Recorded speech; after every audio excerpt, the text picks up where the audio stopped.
ओम श्री परमात्मने नमः। ओम श्री गुरुवे नमः।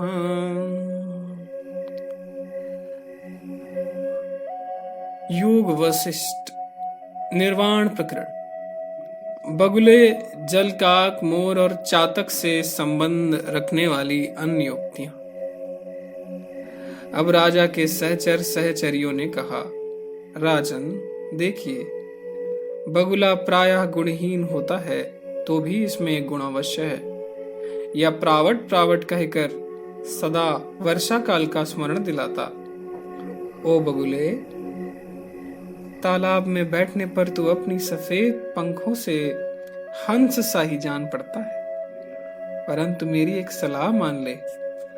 जल काकों के साथ मैत्री,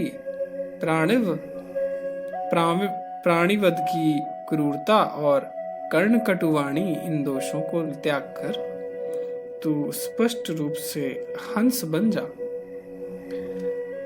तू अपने रंग रूप के साथ गुण भी हंसों के ही संचित कर। इस तरह स्वार्थ के लिए लोगों का गला घोंटा जाता है। इस बात को अपने व्यवहार से दिखाता हुआ जल काक मेरा गुरु बन गया है।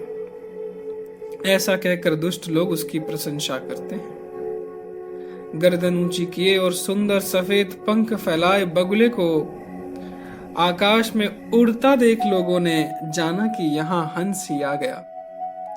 किंतु जब वह तलैया में उतरकर कीचड़ भरे जल से मछली पकड़ने लगा तो सब लोगों को निश्चय हो गया कि अब बगुला ही है।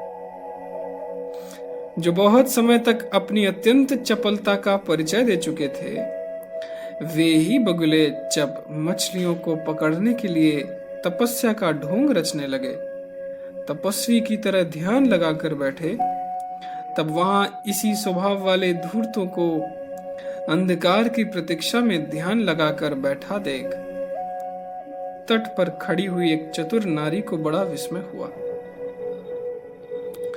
बगुला, जलकाक और अन्यान्य हिंसक जल जंतु सदा एक ही स्थान में रहते हैं, तो भी मूर्ख और विद्वानों की बुद्धि के समान उनकी बुद्धि का एक दूसरे से मेल नहीं।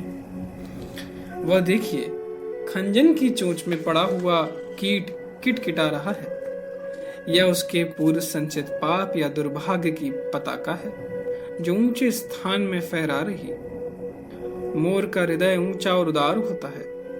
वह जब इंद्र से जल की याचना करता है तब इंद्र उसके उसी गुण से संतुष्ट होकर वर्षा द्वारा सारी पृथ्वी को जल से भर देते हैं। ये मोर स्तन पीने वाले बच्चों की तरह मेघों का अनुसरण करते हैं। इससे यह अनुमान होता है कि मलिन का पुत्र मलिन ही होता है।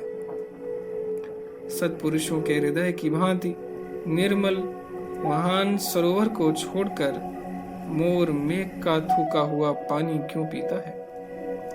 मेरी समझ में इसका एक ही कारण है। स्वाभिमानी मयूर किसी के सामने सिर झुकाना नहीं चाहता। मेघ का पानी पीते समय उसका सिर ऊंचा रहेगा, किंतु सरोवर के जल पीते समय उसके सामने नत मस्तक होने का भय है। राजन देखिए, जिनके पंख रूपी मेघ सुशोभित हो रहे हैं तथा जो अपने पंखों के कांतिमान चंद्र चिन्ह को कंपित कर रहे हैं, वे मोर वर्षा ऋतु के बच्चों की भांति नाच रहे हैं।